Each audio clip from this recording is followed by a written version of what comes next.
Hai Scholarship Hunter, saat ini beasiswa LPDP sudah memasuki tahapan seleksi wawancara.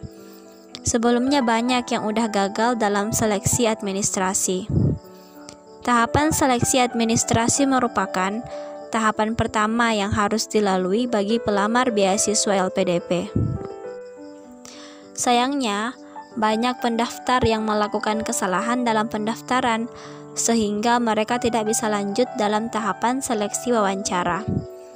Nah, buat kalian yang akan mempersiapkan diri untuk daftar beasiswa LPDP gelombang kedua, di video ini kami akan sharing tentang beberapa kesalahan umum yang dilakukan pendaftar beasiswa LPDP pada tahapan seleksi administrasi.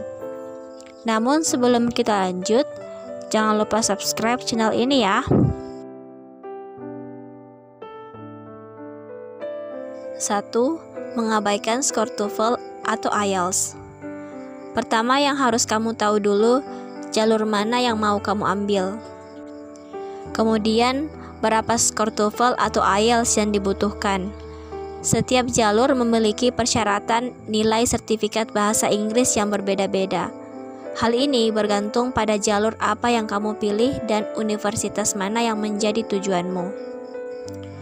Kesalahan yang terjadi adalah pelamar beasiswa memiliki kemampuan bahasa berada di bawah persyaratan.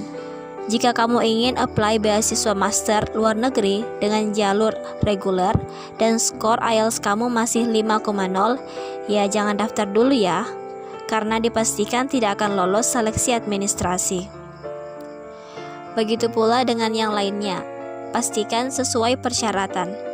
Jika belum sesuai dengan apa yang diisyaratkan, maka lebih baik tingkatkan kemampuan bahasa kamu dulu ya, dan apply pada periode selanjutnya. Yang kedua, IPK tidak memenuhi. Coba lihat lagi berapa IPK kamu. Faktor ini sama halnya dengan kemampuan bahasa Inggris loh. Setiap jalur LPDP memiliki persyaratan IPK yang berbeda. Kalau IPK kamu masih kurang, kemungkinan untuk lolos jelas kecil. Tapi jangan sedih dulu. LPDP bisa saja memiliki kebijakan tersendiri untuk hal ini. Misalnya, mempertimbangkan potensi lain yang ada pada dirimu. Tapi harus tetap diperhatikan ya, syarat IPK yang menjadi syarat dari pihak LPDP. Yang ketiga, surat pernyataan tidak sesuai. Jangan malas membaca buku panduan ya. Format surat pernyataan sudah terlampir di sana. Kamu bisa ikuti formatnya, tidak perlu ada penambahan maupun pengurangan. Surat pernyataan ini nantinya dikumpulkan kepada panitia saat lolos seleksi administrasi menuju tahap substantif.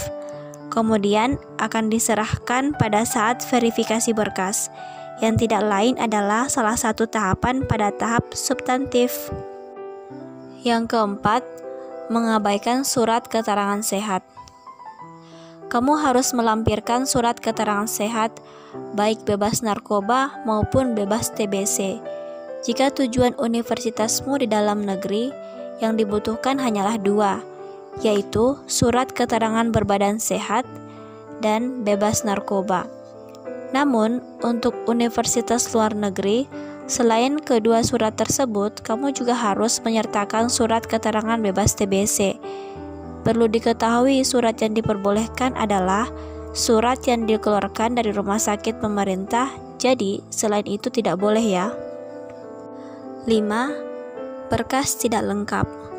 Segala berkas yang perlu kamu siapkan dijelaskan secara lengkap pada buku panduan beasiswa. Kamu harus memastikan semua berkas lengkap dan memenuhi syarat, mulai dari surat rekomendasi, rencana studi, esai, surat pernyataan, dan sebagainya. 6. Menulis esai asal-asalan. Salah satu dokumen wajib dalam persyaratan beasiswa adalah menulis esai. Dokumen ini adalah hal penting, yang mana pihak LPDP dapat mengenal diri kamu lebih dalam dengan tulisan ini. Untuk itu, jangan asal tulis esai aja ya, karena ini menjadi bagian yang penting loh. Jika kamu tidak merasa yakin dengan tulisan esai dan motivation letter kamu, disarankan untuk kamu berkonsultasi kepada orang yang lebih berpengalaman, supaya tulisan kamu sudah benar dan sudah tersusun secara sempurna. 7. Tidak menyiapkan dari jauh-jauh hari. Konon website LPDP sudah agak sulit untuk diakses sekitar seminggu sebelum batas submit. Oleh sebab itu, kamu harus mulai mengisi form secara online dari jauh-jauh hari sebelumnya. Tenang aja, formnya bisa disimpan setiap waktu kok. Kamu harus menyelesaikan form online setidaknya 2 minggu sebelum batas pendaftaran sebelum submit. Lakukan pengecekan berkali-kali. Pasalnya, jika sekali kamu klik submit, maka form tidak akan bisa diedit kembali. Yang terakhir, Q-date atau kurang update. Syarat dan mekanisme seleksi dapat berubah pada setiap periode, maka rajin-rajinlah buka website dan baca berita untuk mengetahui informasi terbaru terkait LPDP. Udah saman internet, masa sih masih kurang update? Malu dong. Nah, itulah beberapa kesalahan umum yang sering terjadi ketika seleksi administrasi beasiswa LPDP. Untuk itu, bagi kalian yang berniat untuk daftar beasiswa LPDP gelombang kedua, agar memperhatikan hal ini, biar kalian bisa lolos ke tahap seleksi selanjutnya. Tetap semangat ya, insya Allah jika kalian bersungguh-sungguh, maka akan berhasil. Oke, sampai di sini dulu ya. Jangan lupa untuk update informasi dari kami baik melalui Instagram Mandar Goes Abroad atau channel YouTube kami. Sampai jumpa di video kami selanjutnya.